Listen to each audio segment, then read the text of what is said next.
NDC, many of you are likely to go to jail. We've not abandoned this alignment, but we're going to invest in a new expressway that will take people to Kumasi faster. When the table turns, don't come and blame the NPP government. Now just Kodia, NPP now was away from phone. Ian Sama phone yina kwaba ibiam emra jumadi sanso athanasia and sama ekoso e oman Ghana mu yede ni nyina ebre ahefana afi no yedi ho nkomo minority enafe NPP amareko no wo de atodwa se nyame ye omadom na wo mo so ba ban mu a wo mo beche NDC fo no papa abusua ense de betodwa no akofo nsem bebre ena ba quick one bewuram na yedimu nkomo na information a efi ho e bana fe no bibia ai kama baransa na no His Excellency John Dramani Mahama mampani di nkomo bi amasese ame no kasei ensem bebre efreche eba encheye ena NPP ena fe no minority no deba tu dwase express road His Excellency John Dramani Mahama enena ban eye from Accra to Kumasi no eye unnecessary eno nam so amampani ababonten aba beyi ano di nsem bebre atudwa ensem no doso commander onim se doctors a chase ya posti wo mu to yenkurase ahodo no wo mo se wo mo reporting konkoye adwuma no oh sir enkomo no ha ye bedi baransa na yekutie nsem o mampani di atudwa enti ensem na no hye but yentie mampani nsem ne mrai koba ye be bie mu one by one. So that for those who want to go very fast, for the trucks, big trucks, you know, that carry heavy cargo, instead of using this stretch, they can use that stretch. Of course, they'll pay a toll to be able to use it. And so, like he said, we've not abandoned this alignment. This alignment will still be available for road users, but we're going to invest in a new expressway that will take people to Kumasi faster than this old one has done. So let me congratulate the consultants and then also congratulate the contractors. And I hope that you continue to push it the way you've done. I'm sure that if you do, we probably will take over the road earlier than you had said in July. So thank you very much. Okay, Commander. Yeah, Director. Mampani John Dramani Mahama. Of course. And then some of the doso. No correct. But I'm saying on some Mampani dia today. Quick one. Yeni hun komai. Well, Director, I mean, I was saying, I'm in charge for nothing. Yes, yes, and I need come on. But answer na make kasano. She, it was so watch. For who? Director, I send so watch. She, na new. Arentia. Director, I send so watching come out, be tray. Na opese o katre say. Mampani John Dramani Mahama. Accra Kumasi kwai dada na ye no obeja to ho onye oye okoye expressway wa bra sa kwai no na wo se ye wie se MPP for se sa kwai no wo mu na start ye di na o mu hu die nti a mampani John Dramani Mahama ba ono so se oba be expressway that means se e kwan dada no aye no wo mu ba be jaye Director unim nti eto da bia eya na ye kasa dey should ask questions unti bibia se a bisa question nti ka sanso ba che twelete no on twelete nko mampani ho se o make inquiries o ye education mampani nkyere ni mu se sei o jawe na to ho ana o ye den na onye so se aya na eye propaganda e ba ta asem ni nyina no etro se de ebe ya abai ni ho be ye fin na o manya advantage to come back to power na ni bottom ayema the right ye mo mampani John Dramani Mahama ba so ensi da omo start kwan na omo de bom kwasafo hene no ye nye politics there but ye musa say when was the last time mampani esore ko kwan say o ko hese contractor wadwuma wo ye no wadru hin na o ye ne papa and Nansena mampani ko ho nche of course otua wo mu kawie ye no ene o ko ho menye sure say di be 4 months mpo ene mampani asa ko biem say okwa inspection mo nti unim no say mampani director adwuma bia oye bia na ni edi akire enti adwuma na be ya adwuma pa say on person ne term we no e be say first time no mo aniema bebre ebiti no a Ghana for ntro ebi mu ntro mu betwaye no Ghana for gidiye no on person this time aniema bebre be biti no asem ni nyina no enti contractor na oye that specific area no na o mu say by 2026 June obewie of anko ho no but according to mampani say de wako hui baby a the last time oba na ugina any baby a waye kwan na bedu no won hwa enuru ho ubedwie e kire se mampani hu se ampa contractor no waye adwuma ne tentem na oye ne kama so mampani se ne yepe ye pe obi a enye se office o sorry a o she VAT hwi na wakosi hwi na wabetena se we don't want that ye wo mampani yeah, or in situation I say, or person or monitor who say every single city yes spending on the right ye value for money. Adiana ye no it me take a cano cigar yes no a your home for one yenya. The right man penny John Dramani Mahama what time utrinu I was open as them because the last time a young man penia oh yes I do we no a beer na ye woman the right I free say a woman me many fee ya me who politics no man penny be anywhere or di contractors echi eye inspections wa bra contractor nye wie kwan na odi echirehwe the right e basa o magana for yakoma to yem we feel like say ye tax amount na ye kwada ehun hia say ye be soro say ye hwese die na mampani di sika ne koye ye ni bete no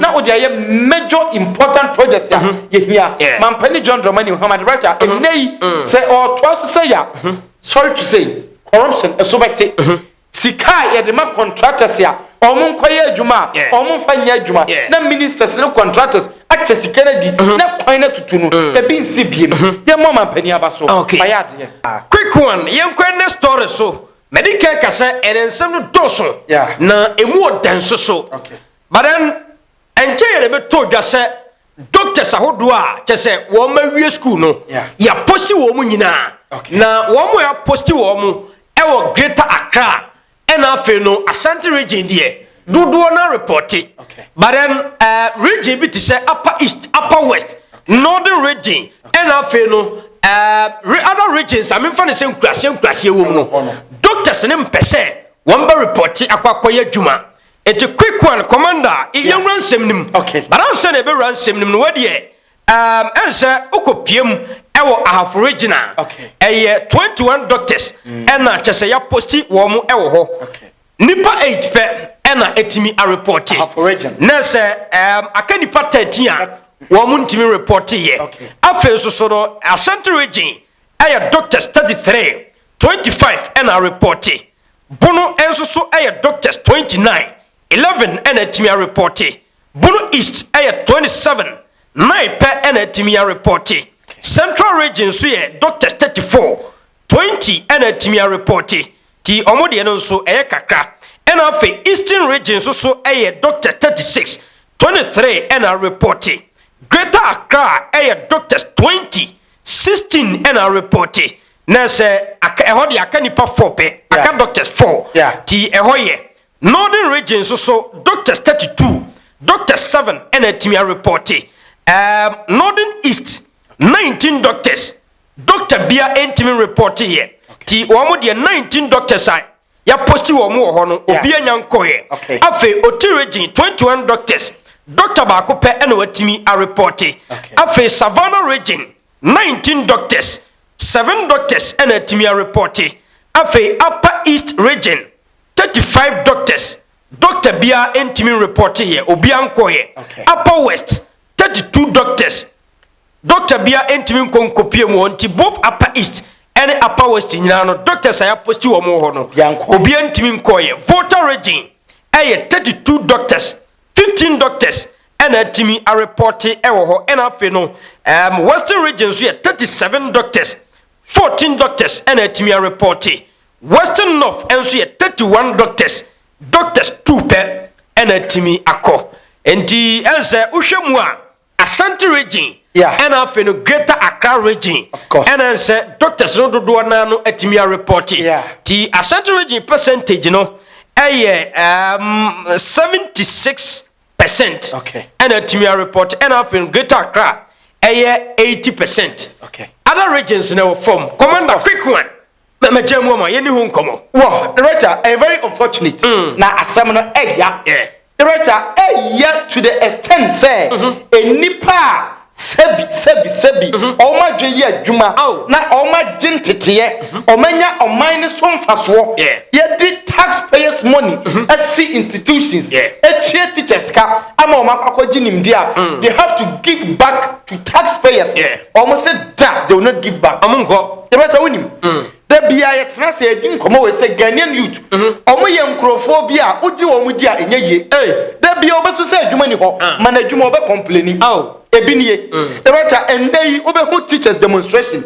nurses demonstration obehu Ghana medical services for na omo ka train say omo adwuma no sebi aban mo allowances on famma nto ombekọ strike pa but the same nkrofo no aban say ma create opportunity amamu other regions and some areas remote areas bi ho a enipa wo ho omo ye Ghana for they pay tax enti western of region obi di hodo koko ye kwoton koko no e de ho tax abetua oka ye de atwa lecture kam na kire wade kuani ni dofo wo waka no kone kobo ne panie wusi wunsi hoda kuani ni ngu na se commander mi wura wasem ni mu ya o pa chese western region region bi asika firi ho pa of course omuma ni sika e mo oman ni koso sure bara ni post doctor ho se onkonko ya adwuma doctor no mpeso obekọ o se wonko nti wo hwe ya o se western of de no enipa 2 enako nti se western region as a whole western of no sika e de mai ni resource o de mai no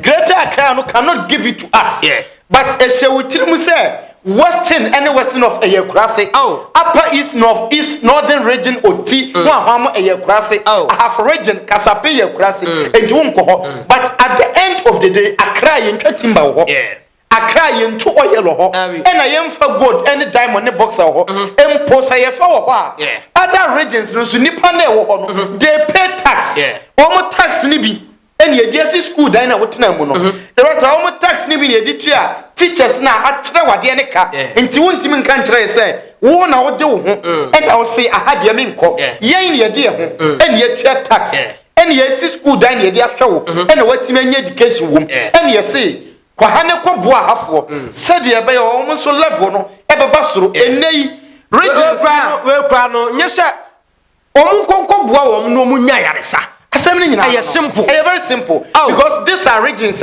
yen kind of we will not survive and so obitrim say ope Accra ope Kumasi because the two major cities e Ghana but bisa ho say Accra krom ye do afu o say unse enkran no one thing is say amanfo beja rehwe a wo mutua obu a bia o doctor no ahwem ye pa o doctor the 1,000 Ghana bi hye ho nti after ni pay no kwa no ntwobo be say nya won chen very okay but o kokopiem ewo upper east region unya ewo kwa ne ye ko unya of course nti wono wonko ena the sanction ni trim ni say so wa Accra obenya private hospital bi aye part time job hobosome obenya 2,000 Ghana bi ajo but odi ne ko Kasape private hospital be no Kasape o ko part time job but then commander said the minsu minim kakra ne say Dr. Juma no even me who say Nyankopon be value wo mo kwa chen asofo of course because doctors nipa wo mo gi nipa nkwa no correct wo mo gi akra nkwa enti obi yare na wo doctor wa gi ne nkwa di ne chese wo Nyankopon ni nye ho enti kwagi nipa nkwa wo se da bi unko Roger me problem no enti wo mo no kwa no wo mo gi nipa nkwa se ne even asofo mpo and no correct because senipa yarea it is only doctors in a bit must save no nti at this stage they omu ye it is giving me plan B say I never kwa abani fa plan B afen so Ghana medical service for ma mechanics and I say Ghana medical association for mechanics say ye pay allowances abai my allowances because yes school dan am work school from primary abai ne teachers nika junior high school senior high school the same thing university lectures no when I do omaka when I see university nine enti say ye na wo ka chese o de wo hunti ahade o nkode a the rata say boko okwa afen so ma meka ntre say aban emma allowances aban ni woni allowances timi a ja adwuma no I think say aban de betu dwa say wo mo mbeko nkrahie no wo mo packages bi o mo de be keka ho ama wo mo the rata empo pay the situation ye wo mi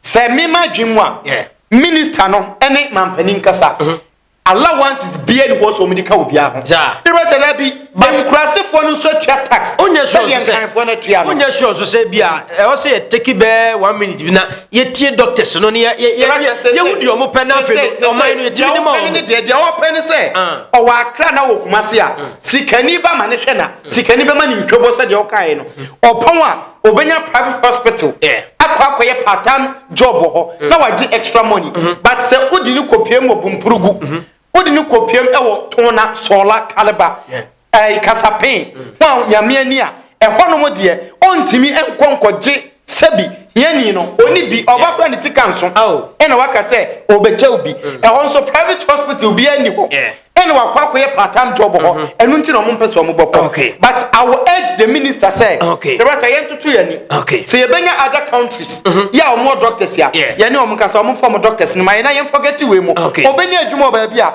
onkopa adwuma but before say me de manu besi wa asem we ho no the right the government should also make sure say ya ne be kwade a uye school ni na udru university you sign contract with the government say ansa na ban babo ho ka no na uwia you agree say aban ka se kwaye adwuma ma na obekwa kwese untimi dia you will not attend aban institutions and enjoy right here Ghanaians enjoy quick one yentu rikana fe no yenko tiensam a Afenyo markins ede atudwose NDC for medem na enso de beto dwa no NDC for na fast aba be ya no ti yeni kenti Afenyo markin right kobaya ebekwa kotie NDC for reply no na fe commander edi hunkomo.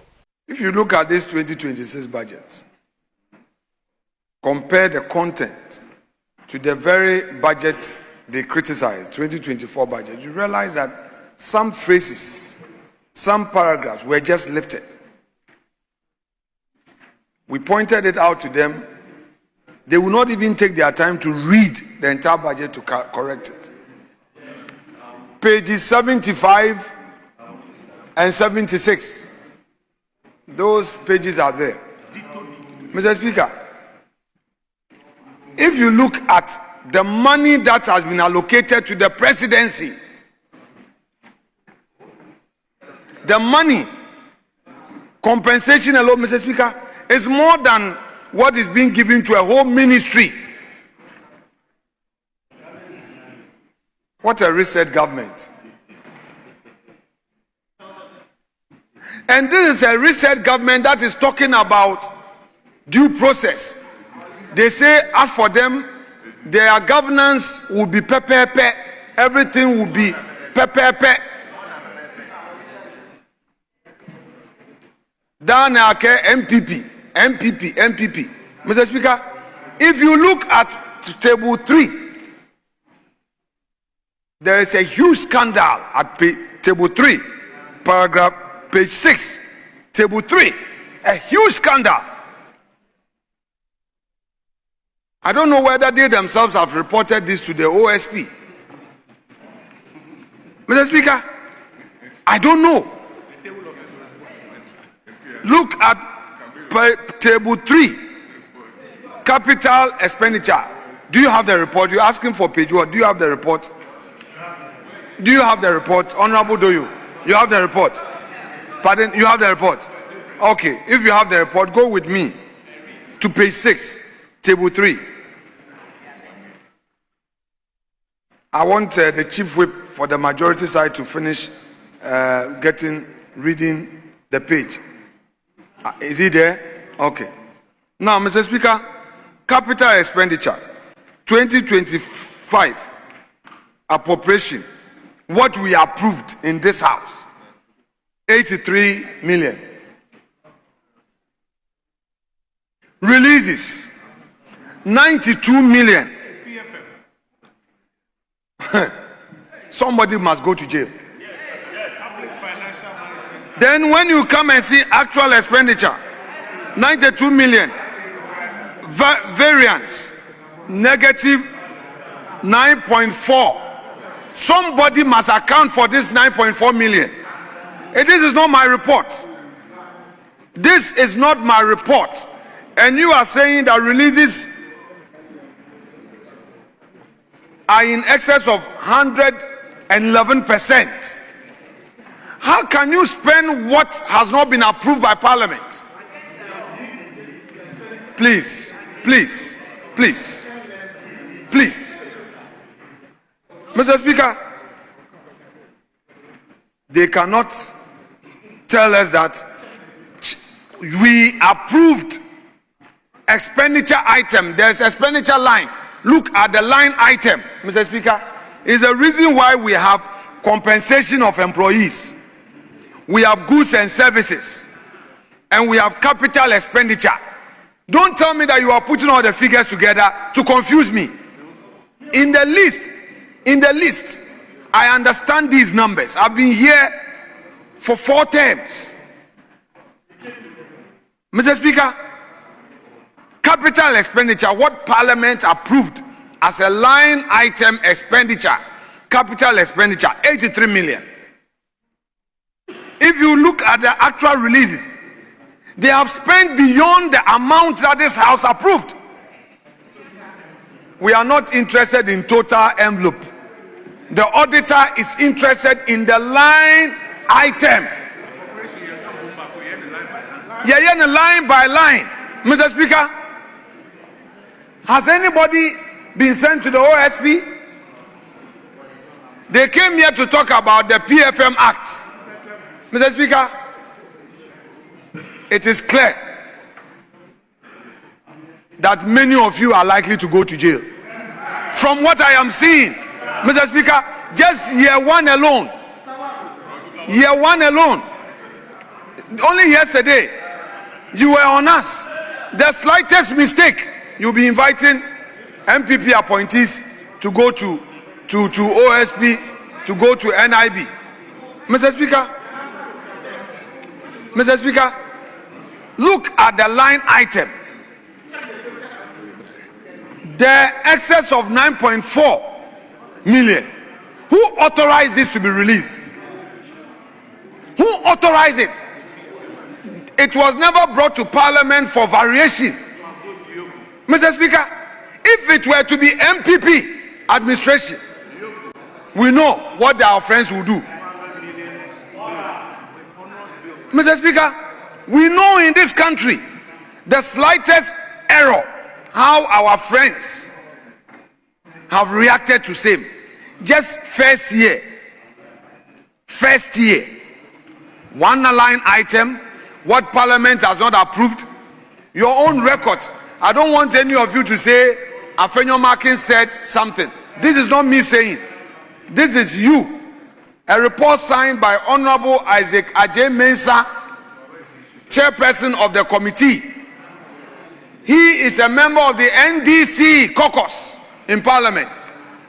He is not an NPP person.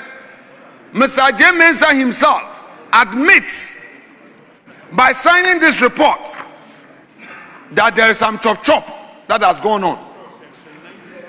Mr. Speaker, the PFM Act, let me read for the avoidance of doubt. Mr. Speaker, I will say mine. When it's your turn, say yours. Okay, I'm sure for winning someone, minority leader, Afenyo Markin, at the Atudana and so the Todano, and a transport minister. Yeah. About fast, about Beyano. Okay. I say, oh, now Afenyo Markin come out with DE. Yeah. That time I was about to check you, Afenyo Markin, sorry, free parliament. We're done. What change some were dim come a quick one. You could him their coba, Commander Beran Simnim. It was just a political talk he was making. If you listen to them, they were making references that the Ministry of Transport budget was small. Exactly. So how do you overspend a small budget? And that they were urging government to increase our budget amount. Yeah.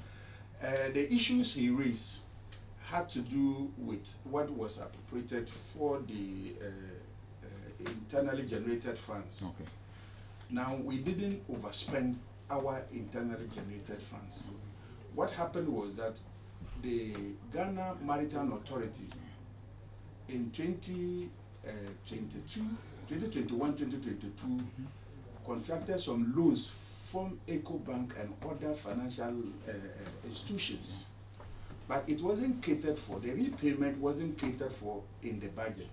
So the Ghana Maritime Authority wrote to me, asking me to do same to the Minister for Finance, to allow us do some environment and service the loan that they contracted. The loan that they took to build the Tama office block, the Accra office, and the Takura Day office. So we were rather making provisions to continue with the construction of the projects that they took money and couldn't finish. It is not that we overspend. In any case, if you are not approved of any amount of money, you don't have it in the first place. So how do you overspend? It was within our budget. And the Public Financial Management Act, Section 32, allows any other spending officer to write to the Minister of Finance to do some environment for you to cater for your daily operations. Which you did. Which the Ghana Maritime Authority wrote to me, and I forwarded same and was approved for them to do some environment to be able to pay the loan facility that was taken by the NPP government, not us. He needed to make that to his supporters. I mean, how will you jump to that conclusion? That if you had seen that an approved amount has been exceeded, you should ask questions how it happened. You are not to prescribe. So if you listen to him, he was not asking for a response of this. He just wanted to speak to the public. When I got up to respond, you saw that he left the chamber. Yes. So deliberately, he didn't ask this to get answers from me. He just wanted to talk to the general public. But like I said, we respect Parliament. We work to the dictates of Parliament, and what Parliament approved for us, we did not exceed that budget line. Okay, Commander. Yeah, Director. As we're transport minister. Yeah. And in summer for your marking at 2 ga. Okay. And in summer at today, Ian Kamumna anyone come. Well, Director Unim, come on, we are metepa. Na yes, sir. Honorable Joseph Bukari Nipe, or Barbonting, Ebe Seminano. Director Unim, Afenyo markin on Canocre. Yeah. Pay said daily adiachi adiasa nen seminisi kono ba shall say elusi credibility because untimin ko gina parliament enko kan kire ye say sector no ayusu sika abro the parliament approve nti ebasa na chesa there is a question mark ya was say obi answer questions director say obi e questions also answer there and the minister in question no our parliament will be or MP nti very fortunate director consult him mumpa questions nim pem no na onya no say wanya no a you write to the speaker and then attorney general say adie way attorney general start investigation but ultimate general parliament enkasa as a commentator enye commentary or run a commentary na wasori na wapie time anipa no I am ready sensem na woka no I have to answer na Ghana Frontier no na wapie free parliament ko enso boni obi be kan se mo na mudi sa boni director assembly nyina because say transport ministry no akwaje besia in 2021-2022 na mo antua bosia no because aban de e continuous 10 enti mo je besia no man fa ni manum director mo de ye adwuma according to Honorable Bukari Nupe mo de ye adwuma wo Accra ni Tama even adwuma no munwie ya akakwema e wo se omo to aso enti se omo mo je bosia omo hona ba se omo hia wo mo sika as minister de no be director also Trekoma finance minister sometimes so ya budget na wie sika ya ba allocate amom ya allocate amom ma wie enti finance minister na ajetum se bosia no so so otua enti ne munyi sika na mo fantua enti at the end of the day waji sika na dinanu mana eye wawo nkrofo na manage ne ma yie na eka we baaye seka na director se wo bo bosia no ana wo be project no na wo sika da ho ana wo bo bosia no wo fine ewu a wo be faso atua ka meye kada ho a se bre kaka ne na ho baran onye shozo se minority nso du ba bi ayente o mase woman ka ban ni tuja area na ban na relax director say o ka ban ni tuja no o ka ni tuja in which way o ka ni tuja say wo wakoje besia na bank for na ba minister no ho say o ministry no mo je bosia 2021 any 2022 time na so muntua ye hia sika no na minister say okay enye me na me ye minister but eden ya aban de eye ntoaso adwuma maban de metua ka no na wa fa sika tua ka wo say adan no watua ka ono so ni say na wo say kamode ba parliament na mo be chechem say se na sintie sika we di akotua director enti wonim asem ni nyina ne say wa twere koma finance minister and said you okay the documents are there enti wa twere koma finance minister no sika na mo allocate di ko ni ministry no enu tina me say Afenyo markin on kan okrew e wo say wo ka kire ne say onye total sika sem no onke kan nyina mom say sika na mo twere koma ministry no wa ye bibi anase sika no ma spend amana brododo e koye no so a ye hu adwuma mo de ye ya that is why ye beka say sebi o ma dibone njete sade a ye nka wo mo tuja na ye fa asem ne court nemum o say o mpese keke sika ne bom the whole news Afenyo markin on canokre. Say Obeka say, ye o Casicana boom, say ye say I say, it says any in Akabuma, Sicase na Madimaye, send ye use ministry no. Afenyo markin say on pair no, name one line no, and on whope. Or say NDC for Ombeko jail. And the only shows say, I also Afenyo markin make yourself available. Must NDC for a disca. And this NPP ba Ombeko jail. That means say. Muso say NDC for so ba be hwehwemu yeah I also make himself available right assembly in hand because enei so obi antumi anya accountable to Ghanaians according to Afenyo markin I was send nipa ko jail enti say NPP for GDA say omo ba NDC ni bia wadi ska bia omo ni be ko jail dia aden na NPP for adwane from accountability make yourself available and now no Afenyo markin defend Kenoforata say oyare o hwe ne ho yade say Kenoforata ujitum Afenyo markin jitum say NDC for be ko jail Kenoforata mo mfa ne mra na o man answer questions nya boni a oba wo free Afenyo markin must go to jail right essence say I was Afenyo markin ko commander say Afenyo markin e was ko jail right boni Afenyo markin so the boni bia NDC aban say ko omo de ni ko na say me be kan boni awadi why dey say transport minister what ko pick one line say sikana o ma use no it is more than the parliament approve ma wo right it is sadia na oye ECG board chairman ECG for kra eniema more than their budget for the whole year enye 1 year enye 2 years enye 3 years the right enti say nei road minister Bukari Nikwe because of this now say ompeto tani nyina tie now so obeko jail dia wo at the end of the year sika eko ECG say modi kwa kra niema nyina no e bro so be times 2 times 3 no right also shame that he should prepare obedi nka wo prison after that no obi onu so be ye bibia no obeto no answer NPP amoyokuo no Justin Kodua de nsem bebre na tuga na Justin Kodua de nsem tuga no ense na babia tadin onim se NPP sesia me no kasei wo mo amendment committee no wo ma lanchi bibia na eno chi na Justin Kodua edin komo ewache quick one yenkodi ekotie ne komo ne mre koba ensem wachi serve you what we refer to as political notice. That power is transient. If you will not talk, if you not provide a role to check this current government, when the table turns, don't come and blame the NPP government. You have seen that turn by the NDC to take control of the judiciary. You are aware that now judges live in fear.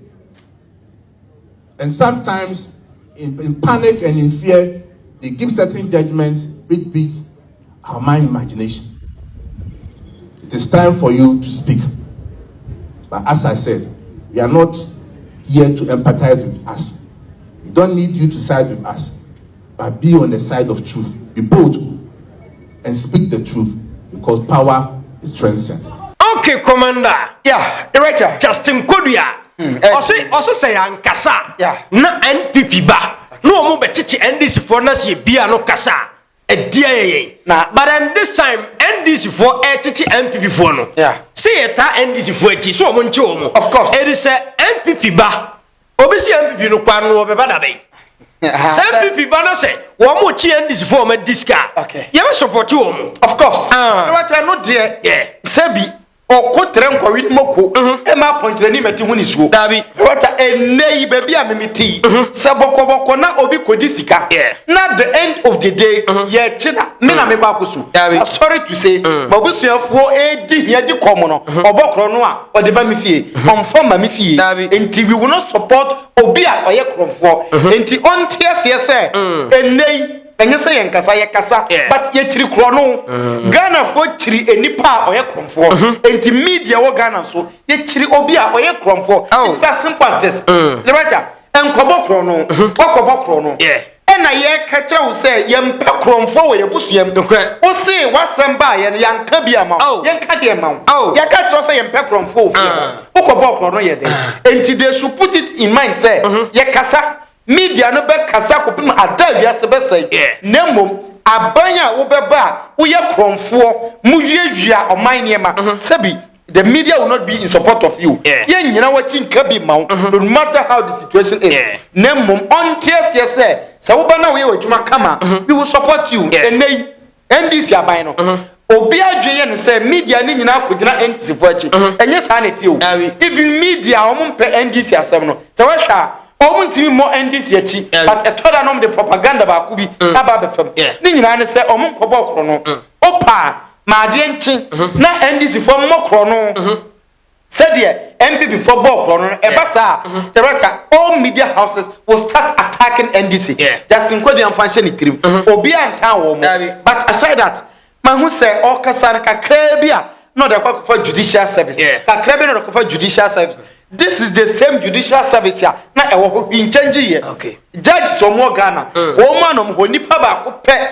na every system nim get to talk no enti enne opeso ka kire say na judges ni nyina yusu get to talk no kwanyansa e de adwuma na enya no correct or ye ne party politics don't forget no quick one abegi trasena e mo ne tew na yemfa Justin Kwadu asem no ento ba bi abegi na boko de na ma nyamnyadu me ho de papa na we de NPP ense wo mu amendment committee and Justin Kwadu ade nsemi ekotudwa ene nsem no doso but yeni kan fa free ba bi a commander ewe Justin Kwadu ase so mo so ba no mo chichi NDC fo na ai mamun kasa quick one nwam na mama menche hefo Justin Kwadu an kasa no aduma wo so enye wi are we asam na okotena haka no ahohia are dia tie me Ghana fo se NDC aban na emra nokre Mahama ye campaign o katre se akrofo wo NPP mu nokre obachi o mu no majisika na dia bo man ni bra yie ana wombo Mahama bai o se dabi wa bokro no bia ye nchew ni anje Ghana fo japade ni afambo man ni bra aye nokre Mahama ba do di ni bo hyeso wachiche nko akrofo no pa mu enti wo Justin Kwadu a wo kase yen ka dia nsam dia ye Ghana fo ne ya mia no dodo media for no dabi ya mia no dia yema na se ntan NPP fo achi o dabi tie dia yema NPP no the same thing yema NDC asem dia wakan o dia yema mrebi ma NPP no the same thing ana yema NDC no ya Ghana face ye ndi party bi achi se party ne ba no obedi nsem hunu a ayo wasam anti ane wo se mo ba na Justin Kwadu a wo NPP na wo se wo kasama for na choro for the aye wo be yere na waba abiksi say you are na NPP na wa yese aye basa no abere na waba power nti Justin Kwadu na kasam fumsuo bebre wo no ho so bi an kan kira so nim ho a ohuru ne sra ho onim ya o choro letter ma abronya no jet no timi yede za wanye he o choro letter ma abronya ya choro letter ma abronya no jet Justin Kwadu wutimi yede at the NDC aban na omo ya ade no o ma Ghana fo ane ya kuma to ya yem ahonkyera ne ya nam na ane akofom no aboya no yen ka de esem na nkyera NDC fo yen kan chase ya ma dollar nkosora ana yen kan chase amu na namo pence no na yesem 7 million no ana yam kan kyera o se o ma mo no ka 20 million ana meboa yen ka de na nkyera NDC fo ento omo ni nsam ka omo njai na Ghana fo ankasa no se NDC abaduru ba bia enya ya baba kacha se NDC ban dia o ye na enye anya wo ya de ye na ye bo na baso enti onya na ba kira se se to so na se ye kwache chama untumi ye kwese ne ma sika se kodua bro o se nsu adua fa bro ya ma sika se kodua kube o se awu enti yanka de enti a kire na ye ba che na nyenne ene first time NDC abanchi nipa na nado baye ya chibi enko bi o haya de o mu fa chebi ana na nado ya nya atwom no o wadimi anye hwe Mahama se da bi madena konya so 4 years ya dumi makwa akire makwa hwia de aba endi me ma sha Ghana fo bo no me fa ntwentwen so ti o ma ma fa sika no ya ba che o mu ya de wo ha ne de ti wo Justin Kwadu a wa wi ade ka kire ni ya Mahama meche mu kan na Afenyo markin susu din komo fa akire o se NDC fo ma start bokro no mbo meche o mu NDC fo bi be koje Omo yede. Omo start bo krono. Krono be. Na de odi data to. Awo de be krono be no mabo. Tie mo na mbo abusia no gu ho.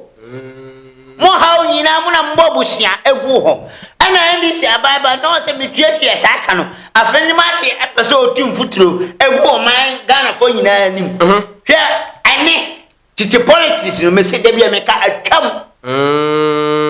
Asamra o kan ye no. Obi fa phone. Agwago. Wahe agentina NDC ababa ya se wa bobosia ya hu de odisika no. Sika no NPP for so mo ko bobosia de twa o manum ade fa maya.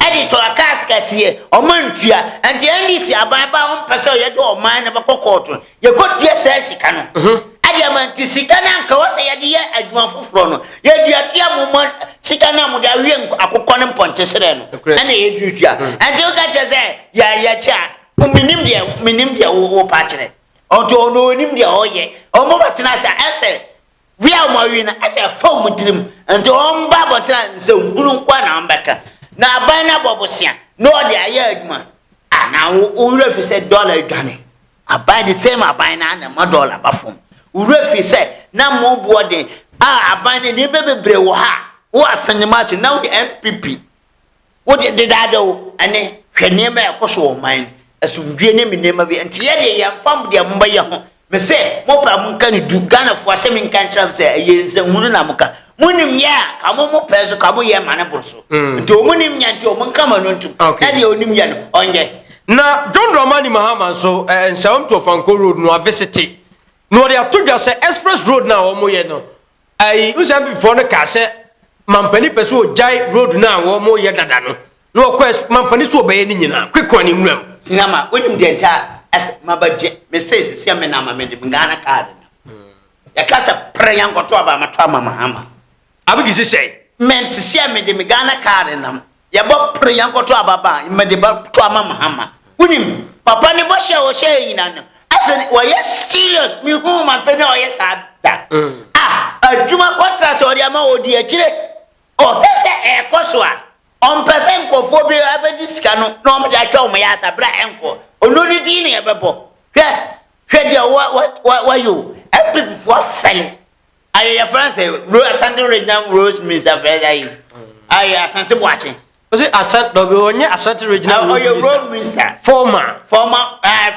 Rose Minister Asante watching what you letter now to us Asenso watching o letter now to Mahama se man hinja no onja wa sama Mahama man na ewu o ba bi o jena no so wa hu de oye de mu ye ne mu ntimi ya on na wo se wo to so a obaye enti o so obaye enti Asante watching ka wani tu ma hu de ba me se de mu baye bia aye de ya aba baliki aba bontene omunim de omu ya omutimi nyenti ayese Mahama we kuma se Dubai obaye ya so ntimi ye ana oye okwa afele ya so ntimi ye ana obaye so people for ne debato you school sudan ya ne peso no 4 years on ode ye ya mun bi sai people aban se 4 years no 8 years no ba school na Mahama si ye no o man si bi me ya people me se me ntantro o man si bi o man si o kwa na ye boys quarters no ma se fia no mo ja to ho eso Mahama school ya obe omudi ni ye no krepa there so be no Ghana se there be South nyum na ya omo ya omo campaign no sadi na ye no kresa omo pa anti sadi ti anti munjai Asante bot onjai ana mpenfo ne de omo kanyina omo njai na okay na doctors yi ya posti wo mo so bebre so wo mo nkonkrase no so mo nko Tigana se o mo se adwani mo hwe doctor fo mo se mo nko mo tifie adenti na mo nko oho na okon bo so so aye betua aka wo akra o se mamo nyesa ase ya ye wo nkurase no o mo fa guo maye tese ya de ye yen ko ye kuro na ye te ye fo ho ntu galamse ni afa mama mo wankra no ye fo ntu galamse ni afa mama wo kumase no ye hia yalesa muso monko me de misra aban no doctor ni bia so ncho onje ne license funi nsa so nkwa ye nje o paper kuda chere so ye doctor no ye hu sa o jina hospital bia ye nje o because ayen nsa hunu nsehunu na ekoso ba bia omo no nipa no so hia mo ase wo bra ba hwe no na no hoto no wo se da bi me pe akra na akra say ya na ye akra ba ese ya the same thing na akra ba bia na tin sana na akra tie na ne adu san enti wo kwa na me kwa na obi fufuro kwa obese be ho ba ese akra no nti wan kwa na man kwa ho be sa de bia ho be ewura enti doctor for me sra omonko enkoye omadwuma na nyesa nipa bia obewu omho okay ye yi musem nko nipa bia obewu mo mbobu ho afanta enti omonko na sina my fancy quick one yere masi ye ko ebe sa ba biem yakra ifo nyina